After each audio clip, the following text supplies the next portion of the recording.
You're now listening to Sound Talent Media. Check out more shows at soundtalentmedia.com.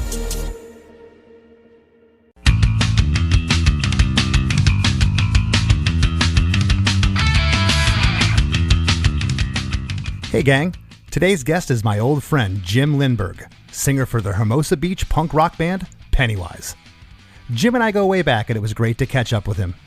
We dove straight into their 1997 classic, Society, off their fourth album, Full Circle. The album was the first to feature bassist Randy Bradbury, who joined the band after the untimely passing of original bassist Jason Thirsk. I was happy and not at all surprised to hear that Dag Nasty was a huge influence to both Jason and Jim, and I feel like Society would have fit in comfortably on one of their records. Jim talks about how political greed and government corruption directly influenced the lyrics of the song. He mentioned that he's always been more of a fan of positivity and change through lyrics, and how that always spoke to him more than being a crass gutter punk with no real objective. Jim feels like their album Full Circle was a pivotal turn for the band and one of the best-sounding Pennywise records to date. Oh, and Jim schooled me on the lyrics to the very last line of the final chorus, and deservedly so. For all this and much more, stay tuned. Hey, have you heard? Chris DeMakes a podcast. Hey, have you heard? Chris DeMakes a podcast. Hey, have you heard? Chris DeMakes a podcast. Hey, have you heard? Chris DeMakes a podcast. We go way back. I first personally met Pennywise on the 97 Warped Tour, which is crazy for me to think because by that time I had been going to shows a ton of punk shows, loved you guys, but it's so strange that I didn't see you actually play live until then. I know you had been in Florida, but of course Less Than Jake in the early 90s was touring our butts off too, and just somehow missed you. Jim went ahead and picked Society from the album Full Circle to talk about today, and I've always loved this song. I was stoked when you picked it. Okay, good. Yeah. I don't think there's been a show in our history since it was written that we haven't played it. So that's a lot to say. And I believe you because I actually went and referenced that. I went and looked at your set list, and you pretty much played it at every show. And I certainly remember hearing you guys play this on the 97 Warped Tour. The Full Circle record was released on April 22nd, 1997. It was produced by Eddie Ashworth. Eddie, his credits include Sublime, Unwritten Law, and Frenzal Rhomb. And this was the record after About Time, which came out in 1995, and this was your first record with bassist Randy Bradbury after the passing of Jason Thirsk, who passed away in July of 96. So in between About Time and this record, I know you guys were road dogging it. You were out there a ton, just playing shows. Of course, the tragedy happened with Jason. In between that and this album coming out in April of 97, that was a pretty quick turnaround. What was that time period like? I mean, you guys were dealing with the death of a founding band member, and here you are now trying to create this fourth record.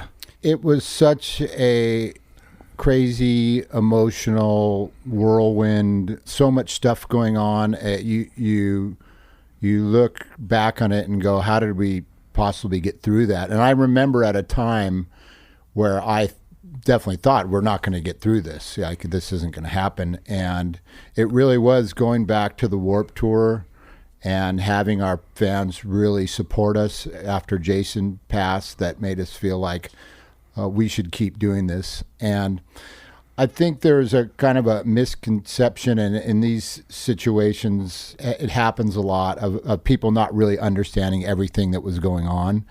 You have to understand, Jason and I, we grew up around the block from each other. So I knew him since he was a little kid, him and his brother. And when I joined the band, he was a year younger than me. So we were friends from the neighborhood and stuff. But when I joined Pennywise, I was already in bands and trying to, have a musical career. But I just liked Jason so much, I wanted to be in a band with him. And Fletcher came and saw me playing in my cover band at a local dive bar.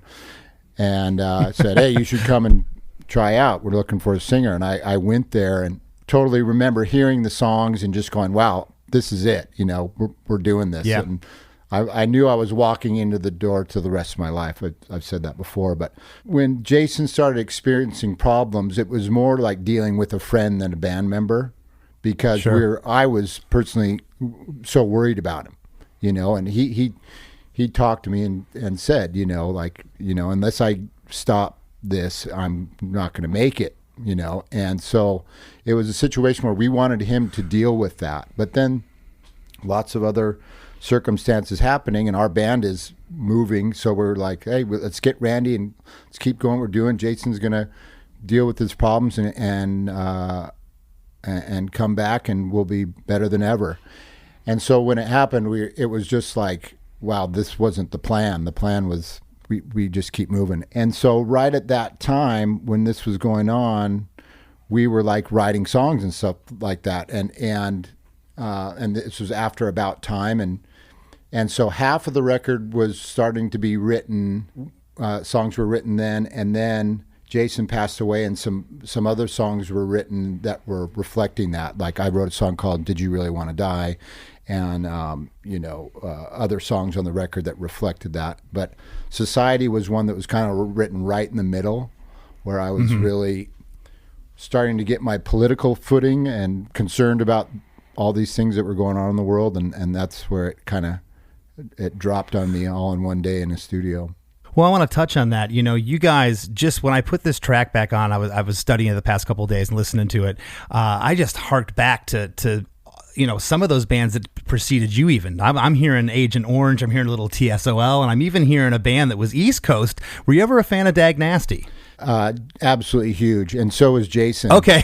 and I was gonna say, man, I just hear so much Dag Nasty in this track, man. It's bleeding it, and I'm like, I have to ask Jim that. Yeah, no, you're absolutely right. And I was telling Toby that the other day. He said the same thing, and I don't think they get a lot of credit, because I think when you look at our band, I hear a lot of Dag Nasty and 7 Seconds. Like they were a lot of. I mean, everyone's gonna say Black Flag, Circle Jerks, Descendants. We come from Hermosa, and of course those were I stood on my bed with a tennis racket and pretended I was in the Descendants when I was in high school, and they went to the same high school as us, and so of course they're there. But Dag Nasty, especially for Jason and his songwriting, Jason wrote most of the lyrics on the first album, and much on subsequent albums as well, and that their positivity and their lyric writing was a huge influence on why I wanted to join the band. I heard the way that Jason was writing lyrics and just going like this is cool. I never really had a huge liking for the really nihilistic, fuck the world, punk rock stuff, and the whole Sid Vicious die in the gutter with a needle in your arm. That was just never my vibe. I read a lot and was trying really into changing the world, making the world a better place, at least for myself and my friends, and to hear bands like Minor Threat and 7 Seconds and Dag Nasty, huge influence musically and lyrically as well. Well, to see you guys today, it's still the same feeling. But I remember seeing you for that first time on that Warped Tour, and it was just every fist in the air. Every fan feeling it. I mean, and you guys were the perfect storm. I mean, here you are just blistering fast. I mean, no one was playing faster than Byron in the 90s, and I think that was even before Red Bull. I'm working on a book right now, and I described it as like, we are a band that with a guitar player that looked like a mix between Chewbacca and I don't know what the some other terminology of some giant beast. Bigfoot and Chewbacca on guitar, and then a drummer that sounded like he had drank a case of Red Bulls and washed it down with Ritalin. I mean, and I remember that those first few practices of watching Byron play and just going, how is he doing that? Like, that's not physically possible. He was doing this one on this song we have called Amoy that's on the Yesterday's album, where he's doing a roll and then going back up, and he could go around the drums and back up them in half the time that most people could go down the toms. And I was like, this band is crazy, like literally, like that. Fletcher the same way. Fletcher's right hand is definitely world class when it comes to speed, and it was just there's times when we're playing live where we're just it's like a train going off the rails. I'm like, we're just going to get speed wobbles and this is like absolutely crazy. But yeah, I get tired. I get tired watching Byron play it to this day. It's just like, and you're waiting for him to mess up, and you're like, it just seems like it keeps getting faster and faster and faster. But usually by this point in the show, we've kind of already dove into the song. But I wanted to kind of touch on some of these things we talked about, Jim. I thought it was important, just because by '97, this track in particular, this is just, I wanted to hear your influences and hear kind of where this came from, and hearing that Jason was into Dag Nasty and some of those things, and where you were coming from the positive political angle versus the punk and the gutter with the needle. So take us back to Society. I believe you said this was written somewhere in the middle of the record. Do you remember exactly? Yeah, I remember exactly, because I was with, I think, on Unknown Road is the first record where I started playing guitar and writing songs, writing music and lyrics. And with Jason out of the band, I felt a real responsibility to start coming up with my own songs. So I was out in the garage all the time with my guitar and my amp and my little Fostex 4-track, writing multiple songs every day, and put together probably half the songs on Full Circle just in my garage, and showed them to the band. And Fletcher obviously wrote a lot of guitar stuff too. But it was funny, we had somehow there's a Dawkin, the band Dawkin, had a studio in Redondo, and we were starting to get more popular and doing this for a living. And we asked to use their studio because they had a rehearsal studio over there in Redondo Beach. Was that Total Access? Total Access was in the next business mall over. Okay. And they had, and that's where they recorded, and Dio recorded, and all these metal bands. And then we were coming in right at the time when hair metal was kind of going out, and like Dawkins was like mad at us. He was like not stoked at all, because like all these punk bands like Nirvana and everyone had kind of taken over. So, but he was still cool. He was funny and really gracious, and let us use his studio, rented it out to us. So we, for the first time, we used to, and still did for a long time, worked in a shipping container that we had made into a practice place.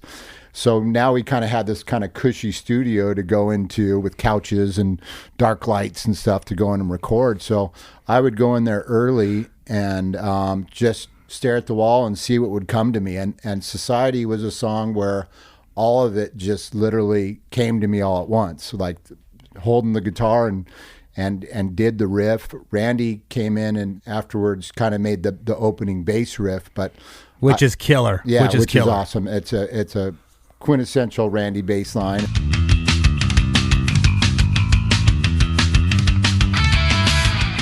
But I put the chords together and then came up with the ideas and just kind of slowly got it working. And then I'm sure you know how it is, and different people are. Once you kind of get the vibe of the song, the chord progression, you go like, what is this saying to me? Like, what is the mood of this song? And it just had this foreboding kind of dark, but also plaintive quality of like, there's so many problems confronting us, and it's sad that it seems like we're helpless to deal with a lot of them, because this is the early 90s, and you had a lot of stuff going on out here on the West Coast and everywhere, a lot of crime, a lot of gang violence. We were coming out of the Reagan and George Bush's first term. You had Bill Clinton coming in. There was a changing of the guard. I remember that time. I mean, when the hair metal thing died, it was kind of like, you guys are old news. There's a rushing of the guard coming in here. And for me, it was refreshing. Yeah. And, same thing when you look at grunge. Grunge was definitely an expression of this frustration, and the music was heavy and dark. I mean, it was super dark, and I think that there was that feeling for me when I wrote the song. It was, when we get into the lyrics, like there was this whole thing that was kind of coming up in America of like this dark force that you read about in things like Brave New World and 1984, that this Big Brother thing was behind all this, that there was some entity that was going to screw the American middle class out of everything. And, how many years later we're seeing the results of that. And I really think that was a perfect example of me just being in the studio and this song just coming together kind of all at once. And the refrain of using the word society, of like a gasp of saying like, what is it? This is society. Going all the way back to the Greek times, it's power corrupts, and all you can do is throw up your hands and say, hey, this is us. This is how people behave, and it's going to be a huge collective shift in consciousness for us to start behaving in any other way. And well, I'm kind of glad you touched on something. I know probably some listeners don't know this, that you play guitar, and you talk about writing songs on the guitar. I didn't know you played until you put together Black Pacific. Yeah, I think I just assume anyone that just sings is just a singer. He probably maybe he could play a few chords or something, but you never really think of a frontman of a band that doesn't play guitar as actually having the ability to do that. I played since I was 12 years old and was writing songs before I got in Pennywise. I wrote a bunch of songs, and obviously we're not going to go back to blame Fletcher, but I think it has to do with when you've got a 6'5", 300-pound guitar player. It's hard not to think that he runs the show, which he does, and depending if the alcohol is working that night with him or not. He either runs the show or destroys the show. I love you, Fletcher. Yeah, kiss ass. But he's written some amazing guitar stuff himself, so it's not taking anything away from him. And he wrote tons of songs for every album. And I still, to this day, I think the best Fletcher Jim collaboration was Every Single Day, and it's just a perfect mix of music and lyrics for our band, and a different song from Society. But I'm thinking about writing a book called Every Single Day, because it really encapsulates a lot of philosophy about you got 24 hours in your life, But so I wrote about almost, when it comes to after Jason passed away, I wrote almost half of every subsequent album after that on guitar as well. Yeah, I'm glad you brought up what you said about Fletcher too, because every great band has that yin and that yang. There's always one or two people where they have this thing, but that's what makes it combustible. That's what makes it kick ass and awesome. I want to get into the song now. The intro's interesting. The intro's actually 3 parts. It starts off with the drum and bass, and God, I love the tone that Randy got on here. The tone on this is killer. Yeah, it's awesome, and that goes for a minute. And then it goes into what I'm calling the build up, the second part of the intro. And then you're into all hell breaking loose. You're into that main riff. Yeah. And that's what we're either going to call the verse or the chorus. We're going to get there in a second, but it's the main riff of the tune. And this song's 3 minutes and 22 seconds long. That's kind of long for for a Pennywise song. Yeah.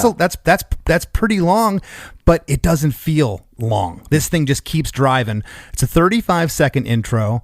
And then we're into, what would you call this, Jim? The first verse, or does it start with the chorus? Yeah, I'd call it the first verse. Okay, that's what I have here, but I said, or is it flipped? Should this be the chorus? Yeah. and we'll talk more about that in a second, but we'll get into the lyrics here. Society, we all know there's something wrong, and we've known it all along. Sincerity, you may think there's no one else till they put you on a shelf. Society, pay your taxes, stand in line, help them plan for your demise. Society, crush the weak to get your share, because nobody's playing fair, and no one cares. There it is. And you remember specifically, like, was that ever the second verse? Was that always the first verse? Was that something you had in a notebook, or was this kind of all written pen to paper in one sitting? Pen to paper, and I always brought my little scribble pad with me. And I was an English major at UCLA, so a lot of people don't hear it, but in my songs, being an English major, I've dissected poems, and there's a lot of alliteration, and I try and put different rhyme schemes in there to make it more interesting. But with this song, especially this first verse, there's it's an example of, like, once again, going right back to Brave New World 1984. You may think there's no one else, so they put you on a shelf. It's all about how we're treated like a product by big business. We're treated like a number. You're put up on a shelf like you're a product, and big business is going to use you as a tool to maximize profits. And how can they manipulate the populace? And it's very well known. There's a great book out there right now that came out this year called Evil Geniuses, and it's all about this. And you can read how it happened. And in the early 70s, after the 60s, there was a concentrated effort by economists and this huge force that came together, and people who published papers saying that, we need to rebuke science, we need to change the judiciary, we need to change media, and we also need to start build this huge lobbying effort to maximize profits at all costs. And that's when they started shipping all these jobs overseas to get cheap labor. It was a really orchestrated attempt to maximize profits for big business.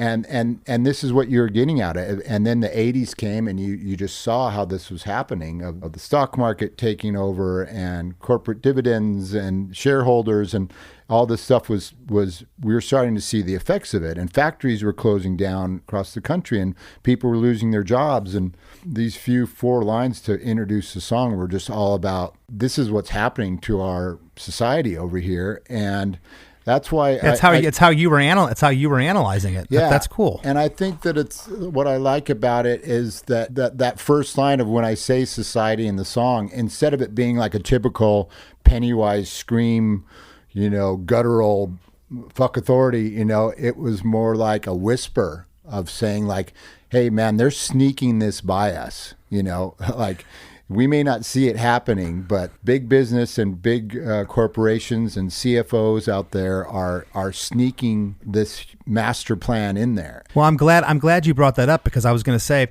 what I love about this is in the intro, you're in that pounding riff of the verse, but then it breaks down and you get that whisper. The first 2 lines of the verse are kind of tucked down, and then it comes back in for the last 2. Society, we all know there's something wrong, and we've known it all along. You may think there's no one else till they put you on a shelf. Society, pay up taxes, stand in line, have them plan for your demise.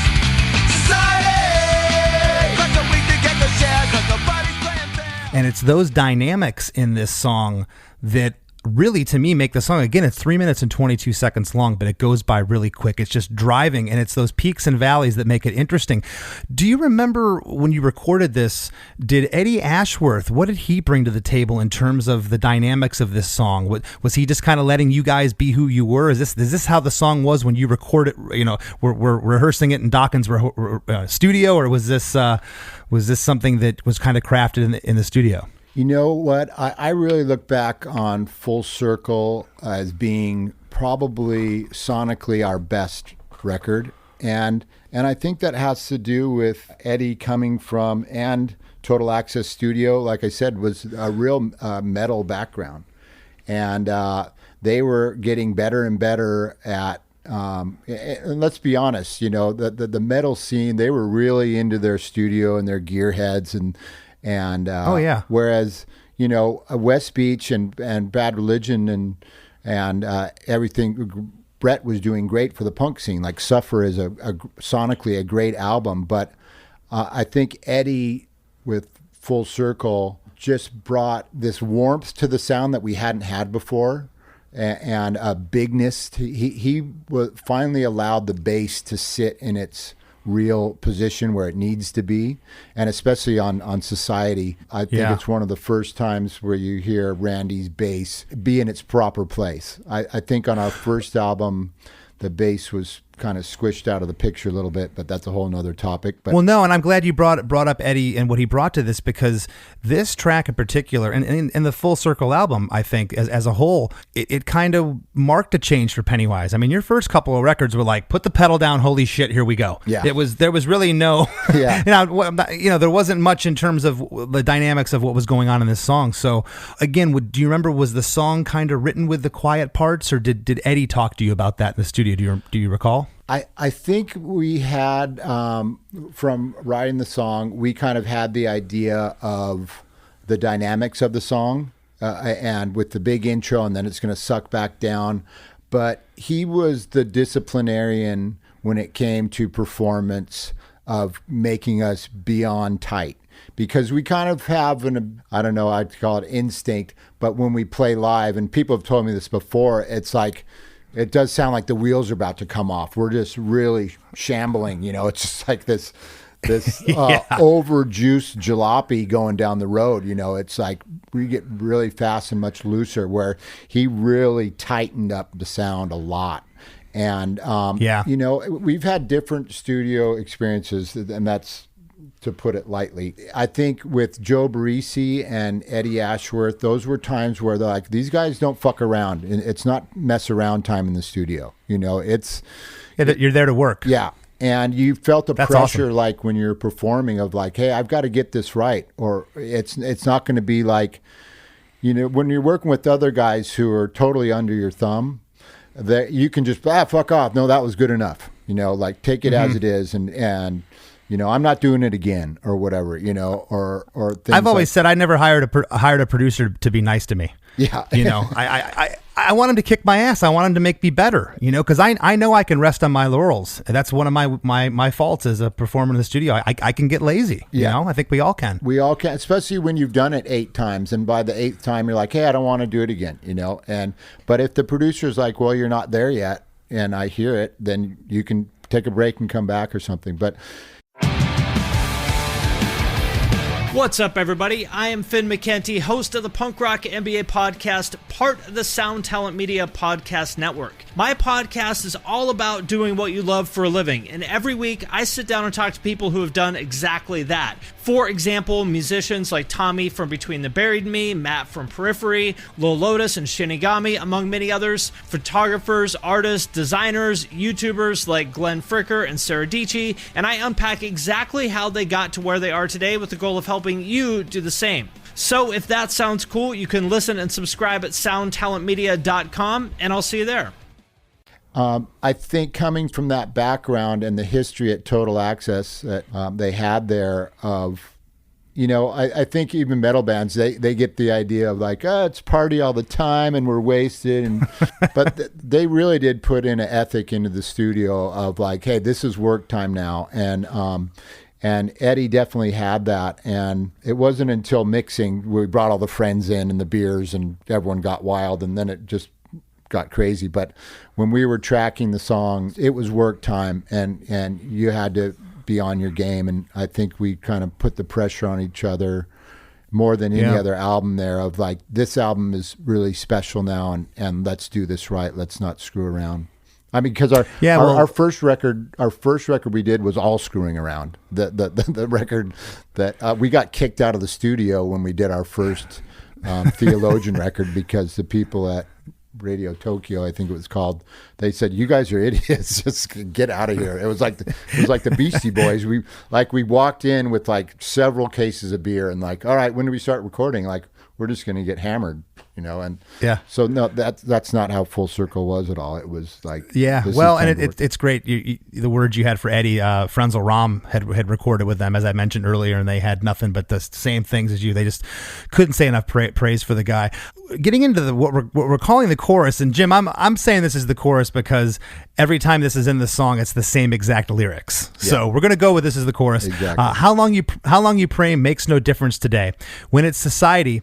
Now, when I googled the lyrics, it comes up devices with a C, but is this devises? Yes. DEVISE? Oh, that makes more sense. Okay. I'm constantly shocked how many times like I'll go to a lyrics website to grab some remember lyrics old of mine, songs, and they're so freaking wrong.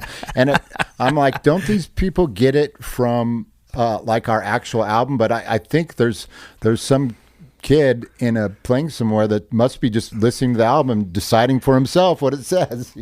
Well, this is multiple lyric sites I went to. It all says devices, but I'm listening to it going, I think he's saying devises. Yeah, it's and devices. That makes more sense. Yeah, when it's society devises how you'll pay. Yeah. When finding the truth makes no difference to you, any way you look at it, you're going to get screwed. You lose.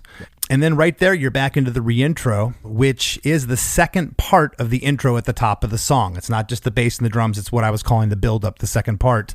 That goes through 2 measures.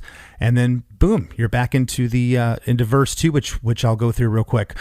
Society, no one here can get along because our history is too long. Sincerity, think you're going with the flow, but you never really know. Society, to all the leaders, it's a game and it's making you insane. Society, data patterns are supplied. Proof, and on the lyric sites it says proof tap back. Isn't it 2? Yeah, it's 2. It's 2. Okay, that's what I wrote down. Proof to back up all the lies. Hardly alive. Like I was reading this going, society, data patterns are supplied. Proof tap back all the lies. Yeah, there's a perfect example of the algorithm going wrong. Okay, again, set up this this second verse here for us. This is just again a continuation of what you're feeling, what you're hearing in the news, what you're seeing. Yeah, and back in the part where it says, when you're saying society devises how you pay, it's just what I was talking about. This was designed to see how you're going to pay to increase profits, how we were all going to pay. And we're going to lose our jobs overseas, and we're going to lose so much. We're going to pay dearly for this plan that is being undertaken. I think one line that I always go back to, no matter where I'm singing this song, and I always, when I'm performing, I'm always trying to be in the moment as much as possible and really feeling the lyrics. It may not look like it or sound like it or whatever, but I've over how many thousands of shows we playing, I really want to be believing in the songs and what I'm saying. And I definitely can remember times when I've looked at a crowd and said the line, no one here can get along because our history is too long. And whether I'm in Europe and playing in Germany, or I'm in Italy, or I'm in Brazil and South America, or I'm in Dayton, Ohio, or it doesn't matter where it is, you can look at that and see how cultures and countries and civilization has this long history of ancient hatreds and biases and racial prejudice and things that they can't forget. And imagine it when we're playing in Eastern Europe or places like that, where back 20 years ago, Croatia and Serbia and these people, it's kind of like if Colorado and Utah went to war because of, it's like they have these things that they different places in the world, they can't get along because of whether it's religion or ethnic or whatever problems. And that's a big one, and I see that everywhere we play, of like, hey man, there's reasons why we can't get along. We can't erase history, but this is the reason why this morning, I'm going to get in a fight on Facebook with someone who has different views than I do. And where did they come up with those? So, yeah, it's definitely a song that kind of is looking back at all of history and looking at all these problems and trying to find some type of answers. Well, you said something a moment ago that made me think too. It's why I got into punk rock and why I've always just had such an affinity for it and why it spoke to me. And I've seen you guys in Italy, and we've been to some parts of Italy where they don't speak very good English. I've seen you guys in Japan, and the punk rock translates. It just does. Yeah. And especially a song like this, they may not know exactly what the word demise means, but they feel it. Yeah. They're living it. They got the fists in the air, and man, it gives you chills. It gives me chills thinking about it. We get into the second chorus here, and why this was confusing when I was analyzing it, I think, Jim, was because this only happens twice. Usually the chorus will happen 3 times, and the verse will only happen twice in a song. Mm-hmm. And we end on what we're considering the verse here, but we get into chorus 2, which is the same as lyric as chorus 1. How long you pray makes no difference today. When it's society devises how you'll pay. When finding the truth makes no difference to you. Any way you look at it, you're going to get screwed. You lose. And then we go back into a third reintro, which is that second part of the song again at the top of the song, what I was calling the build up. And then it breaks down into the intro drums and bass. And man, you can just hear that tone, like I said, that Randy got there. It's just so cool.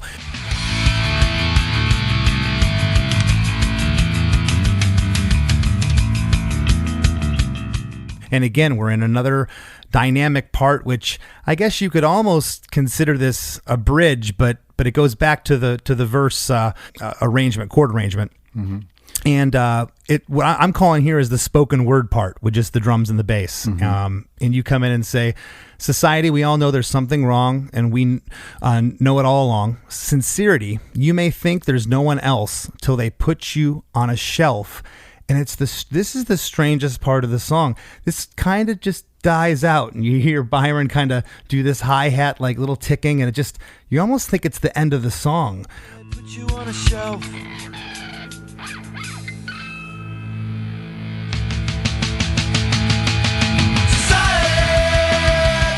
It's a very strange stop. You remember doing that? Was that something you again, that maybe Eddie thought of in the studio, or you did with him, or was that written before you got to the studio?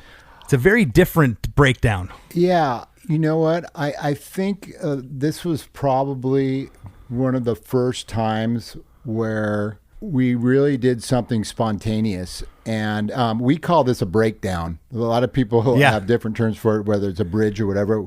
We call it and it sounds like a total breakdown of like, but and so I think, I'm pretty sure Fletcher was pretty involved in this right here. He always is when it comes to this point of writing the song here, where I may bring in the chords and the lyrics and all that, but he'll really mold that into a Pennywise song, and he's the one that wants it, to have that power. And so I think that this is like one of the first songs where we had some real dynamics of going into a quiet, more thoughtful, more like, what do we do now? Like this, it's like everything had bottomed out, and like, so what do we do now? And then the build up back in this is the rise. We've got to fight back. Well, and I don't mean this crappy in any way, but this is kind of, to me, that part is what you said a moment ago. I kind of feel like the wheels fell off the jalopy here. Yeah. It's kind of like just this boom. Whoa, what is this part? And then you're just back in, and it's just kicking your ass again with the second half of the breakdown, the third verse, whatever we want to call it here. Society, you can go on with the flow, but you never really know. Society, pay your taxes, stand in line. You can vote or get a life. And then That's not right. Is that not right? That's not right. I missed a line. Damn it! What is it, Jim? That's the lyric guy from whatever thing is screwing up again. But I got the rest of it right. See, now I gotta be hard on myself. I'm supposed to get this right. Okay, society, pay your taxes, stand in line. Help them. What is the lyric there? It's kick you further down the line. Kick you further down the line. Okay. Well, that's so funny. All I had to do was actually listen and pay attention to that. So that's on me. But I will. I really want to go through all of our songs on the different lyrics things, because there's some real. That's a very humorous one.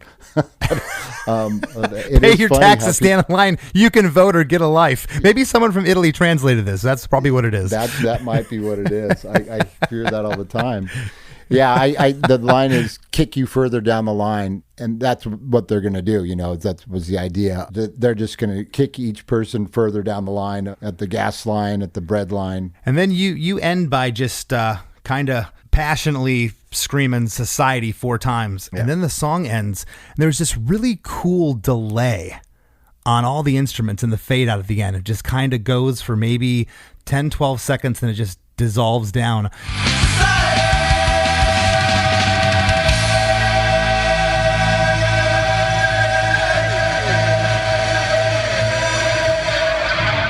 Do you remember that at all? Was that something in mixing that you didn't really get involved in, or do you remember that happening? No, it's really cool. I like stuff like that. We were more into it before, but I like that kind of trickery, and that was something Eddie just messed around with various things until we found something we all liked.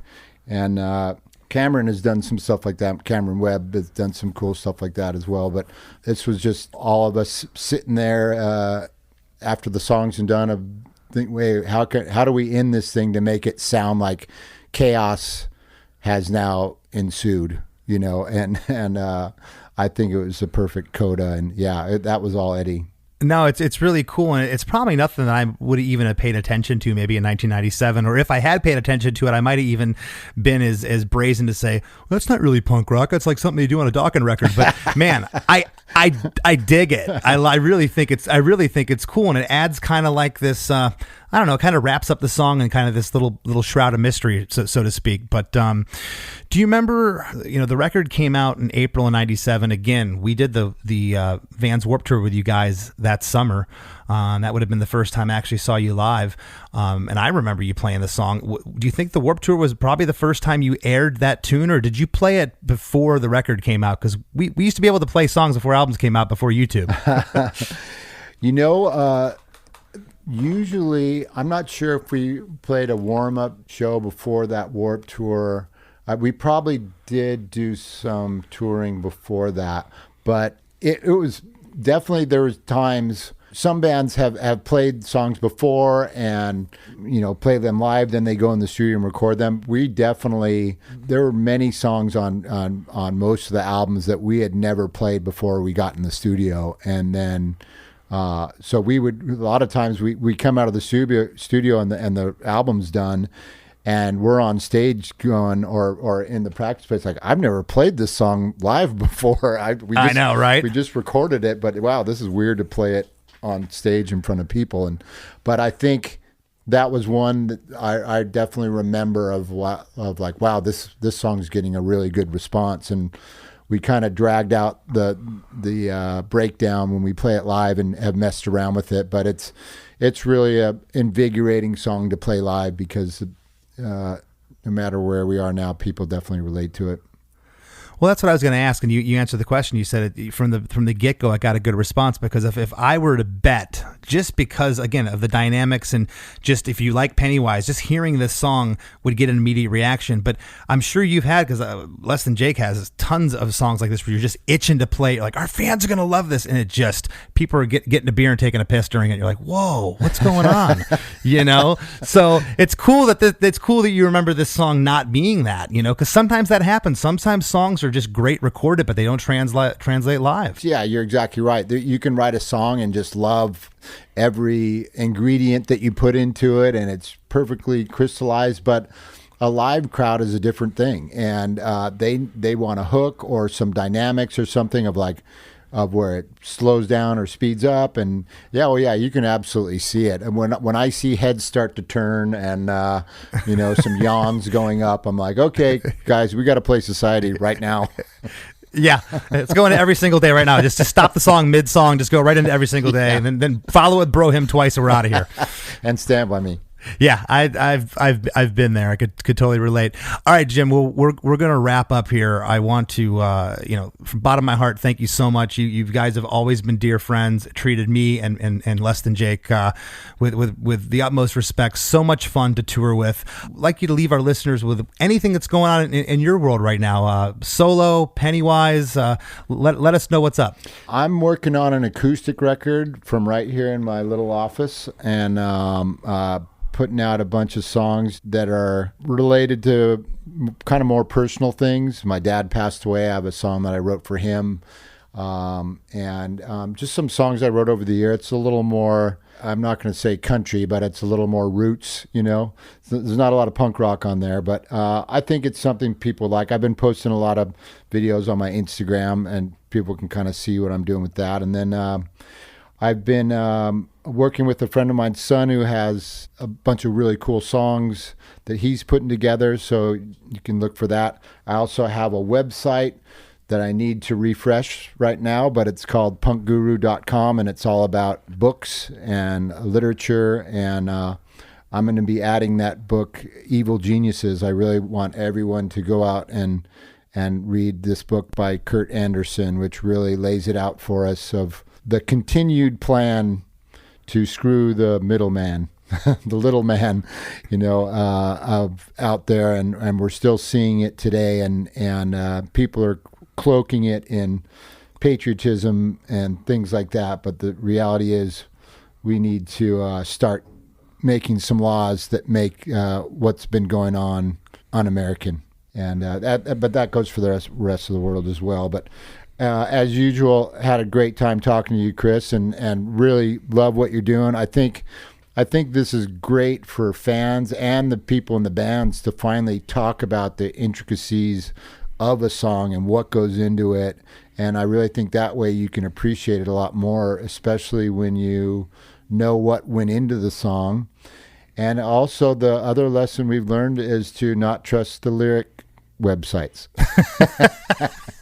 And I'm telling you, I can't believe I got that last line wrong. I'm sitting here, my head's spinning right now. I'm going, damn it, how did I miss that? I'm just messing with you, man. No, you're absolutely right, Jim. It's been my pleasure, and thank you very much for the kind words. I really appreciate it. You got it. Great to talk to you, Chris, and say hi to the guys for me. The number you have reached is 100.7 WMMS. It wasn't just a radio station, it was a lifestyle. Cleveland is a rock and roll city for sure.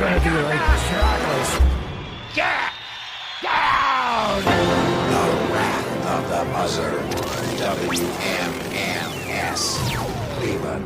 The rise and fall of one of the most iconic radio stations in America. Profiles. The Wrath of the Buzzard. PROH Files. Subscribe now wherever you get podcasts.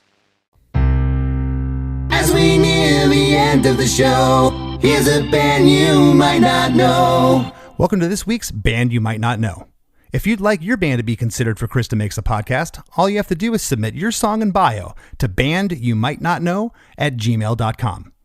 Today's featured band is Burn Rebuild from Chicago, Illinois. They are a pop-punk band with a hint of Alkaline Trio and the Loved Ones. This track was taken from their sophomore release, For the Last Time, which you can find on Bandcamp. Here's a snippet of their song, Skin and Blood. Was it worth the cost? You were right, all right. I'm still alive. I'm just skin and blood with nowhere to run. The Wrap with Chris and Chris.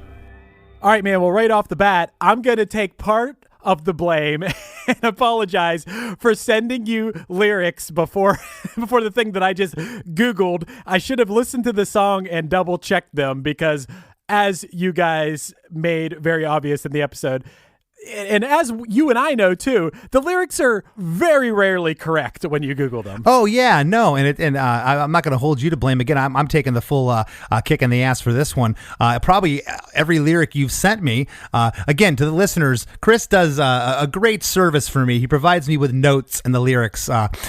He makes it easy for me, and then of course I get in there, listen to the song, and start going, okay, that lyric's wrong. Google is not your friend in this instance, but I'm usually pretty good. I think this is the first episode where someone told me I got it wrong. So again, I'll take full responsibility. Okay.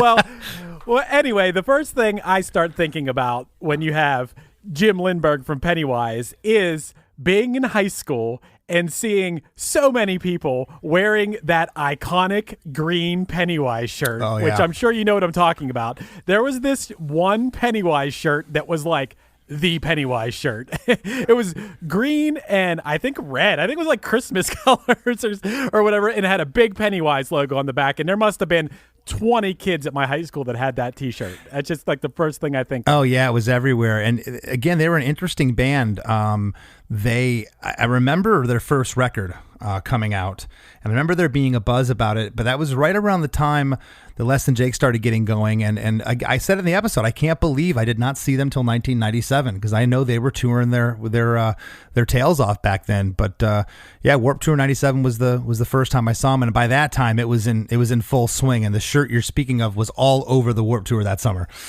Yeah. It's interesting when you see a Pennywise crowd too, because you had the punk rockers, but you also had the sort of like football players who probably listen to the fast, aggressive music of Pennywise to like get psyched up for a game. So you had like this sort of clash between like punks and jocks and your average Joes or whatever, because that aggression appealed to so many different types of people. Absolutely. And I talked about in the episode where, it takes that yin and yang of a band. Every band has it. You're sleeping next to each other, you're in airports, you're bound to get on each other's nerves, but there's this energy that exists within bands. I know you can relate, Chris. And that's what makes bands work. It's that combustible energy. It's what does it. And it's no secret. Jim and Fletcher, they can get at each other's throats real quick. And I'll never forget, it was Warped Tour 2001. We had known the Pennywise guys for some time, and they had showed up at the Gorge in the middle of Washington State, which is a beautiful amphitheater in the middle of Washington. It's just one of my favorite venues. And we had already been we were on the whole tour that summer. And Pennywise joined us halfway through or whatever. And I come around the corner, and there's their camp. They have it set up outside their bus. They have their tent and their chairs. And I had just bleached my hair. That Warped Tour, and I come around the corner and I said, "Hey Jim, hey Byron," and Fletcher looks at me. It's like 10:30 in the morning. He's already got a beer in his hand, and he looks. He goes, "You can't fool me with that blonde hair, thinking you're in fucking Simple Plan or something, And he just starts going at me, And you're not going to say anything to Fletcher. I'm just like, okay. Nice. And it was like that. Later that night, I'm walking back from the barbecue, and there comes Jim, and I'm like, "Hey, what's up, Jim?" He goes, hey, can I talk to you real quick? I said, yeah. He's like, "Man, I'm really sorry about Fletcher. I don't know why he fucking does that, man." And he gave me the whole spiel. I was like, "You don't have to apologize for him." But yeah, he's just, they've always been friends. And Fletcher, God love him. We all know he's insane, but they've always just been, and I meant it when I said at the end of the episode, they've always been dear friends and a lot of fun to tour with. And what Jim said about the wheels falling off in the jalopy, if you ever watch Byron play live, it's just like any second he's going to lose the sticks. He's going to lose them. He just keeps going faster and faster. It's pretty cool. Yeah. Hey, a thing I was thinking about, and I've thought about this so many times before. So, you're a little bit older than I am, and Jim's a little bit older than you are. So we have these sort of like gaps in, I guess, what you would call like musical or punk rock generations or whatever. So I always think about like if I grew up in the 80s, and this relates to when you we're talking about the inspirations for Pennywise. You were talking to Jim about that, like other bands that they looked up to or emulated. I think about like, what if I wasn't a little kid watching Sesame Street in the 80s or whatever? My favorite song was probably C is for Cookie at that time. But if I was actually like a teenager and I was like into punk rock, what bands would I have been into? And Jim had a unique perspective. He listing off the bands from like Hermosa Beach, it's like, wow, but I think about that a lot. And I think I would have liked the Descendants a lot if I was into punk rock at that time. I mean, I guess I'm basing that off of what I like now, but I also think that I really would have liked The Cure. And I think I also would have liked Minor Threat. I think I would have liked Oingo Boingo. I think I would have liked Squeeze, The Police, and Fishbone. That's my list of bands, my range of like punk rock to new wave. I think that would have been my wheelhouse. But you're a little bit older than me, so maybe you were into hair metal, I think, right? Well, I was really into everything by the time I got into high school. Right. I was listening to rock and metal, but I was about 13. I got introduced to the Misfits.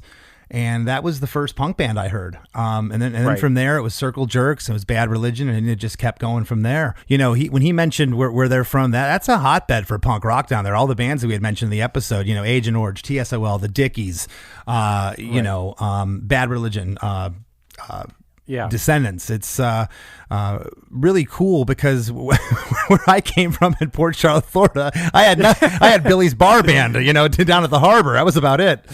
And what else is hanging out down by the harbor there, Chris? What was hanging out down by the harbor?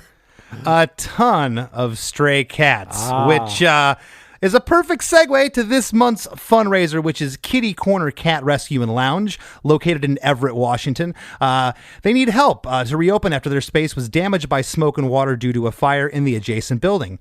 Since their start in 2016, they have saved over 2,000 cats and kittens from high-kill shelters and cared for them until they found their forever homes. Kitty Corner is more than just a shelter. It is also a place where you can go just to hang out with kitties in a comfy lounge-style setting. Owner Christina Robinson, volunteer and fundraising coordinator Bonnie Sands and the whole Kitty crew are incredibly grateful for this opportunity to raise funds to keep saving lives. So please head over to ChrisDeMakesADifference.com. That'll redirect you to their page, and you could help us out this month. You're really talking my language, man. I am a true cat lover. I have 2 cats, Zeke and Zoe, both that came from shelters, and I have a real soft spot in my heart for cats and dogs, but this month is specifically about cats, and that's awesome. So if anyone out there can contribute $1 or $2 or $5 or $10 or $100 or $1,000, whatever you can spare, just go to ChrisDeMakesADifference.com and make a difference in the life of a really cool cat, or lots of cats, 2,000 cats to be specific. That's right. You know, I don't think I say this enough, Chris. I want to thank all our listeners. Each month you contribute to every fundraiser. We do one fundraiser a month, as a lot of you know, and through your generosity, we've really been able to give back, and all of the organizations have been more than thankful, so thank you very much. I also want to give a shout out to the new revamped Less Than Jake YouTube page. We've got a bunch of cool stuff up there, so head over and check that out, and please hit that subscribe button. And speaking of subscribe buttons, Chris. Yeah. Yeah? Yeah. How about subscribing to this show? Yes. Subscribe to this show. If you're listening, you better hit that subscribe button. And Chris, I will say that we would really appreciate it if people would take the time. It only takes about 5 seconds, but on Apple Podcasts, give us that 5-star review. That's all we're asking. That's right. If you could help us out, we'd be forever indebted. We'll keep trying to give you amazing episodes. Speaking of amazing episodes, I want to thank this week's guest, Mr. Jim Lindberg from Pennywise, for sitting in with us, and we will see you next week. The number you have reached is 100.7 WMMS. It wasn't just a radio station, it was a lifestyle. Cleveland is a rock and roll city for sure. Yeah! Down! The Wrath of the Buzzard. WMMS. Cleveland. The rise and fall of one of the most iconic radio stations in America. Profiles, The Wrath of the Buzzard. PROH Files. Subscribe now wherever you get podcasts. Hey there, I am Johnny Christ from Avenged Sevenfold, and I've got a podcast called Drinks with Johnny you're going to want to check out. I sit down with a bunch of different people from all different walks of life, from professional wrestlers to actors, comedians, fighters, musicians, everything in between. I'm just looking to make some friends and have a good time doing it. So if that sounds like something you're into, go check out Drinks with Johnny, streaming everywhere now.